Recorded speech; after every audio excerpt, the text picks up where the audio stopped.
ప్రముఖ పుణ్యక్షేత్రం తిరుమలకు ఎల్పీజీ గ్యాస్ కష్టాలు మొదలయ్యాయి. తిరుమలలో ఎల్పీజీ గ్యాస్ కొరతతో దాదాపుగా హోటళ్లు 50 పైగానే తిరుమలలో మూతపడ్డాయి.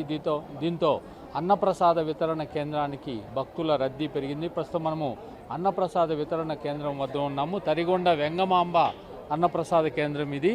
గత నెల కన్నా ఈ నెల 1,00,000 మంది భక్తులకు పైగానే అన్నప్రసాదాల వితరణను వినియోగించుకోవడం జరిగింది. అంటే ప్రధానంగా తిరుమలలో గ్యాస్ సమస్య ఏర్పడింది. ఎక్కడైతే ఇరాన్ను అమెరికా మధ్య యుద్ధం జరుగుతుందో ఈ కారణంగా మనకి ఎల్పీజీ గ్యాస్ కావచ్చు, పెట్రోల్ ఉత్పత్తులు కావచ్చు, ఇవన్నీ కూడా కొరత ఏర్పడింది. దీంతో తిరుమలలో హోటళ్ళు దాదాపుగా 150 ఫాస్ట్ ఫుడ్లు, 20 వరకు హోటళ్ళు ఉన్నాయి. ఇవన్నీ కూడా సగం వరకు కూడా మూతపడిన పరిస్థితి. అంటే ఎల్పీజీ గ్యాస్ వాళ్ళకి సరైన సకాలంలో అందకపోవడంతో అవన్నీ కూడా మూతపడిన పరిస్థితి. దీంతో తిరుమలలో అతిపెద్ద అన్నప్రసాద వితరణ కేంద్రం తరిగొండ వెంగమాంబ అన్నప్రసాద కేంద్రం. ఇక్కడ రోజు కూడా దాదాపు 90,000 1,00,000 మందికి పైగానే ఇక్కడ అన్నప్రసాదం అనేది వినియోగించుకుంటుంటారు. అయితే ఈ నెల మార్చి నెలలో ముఖ్యంగా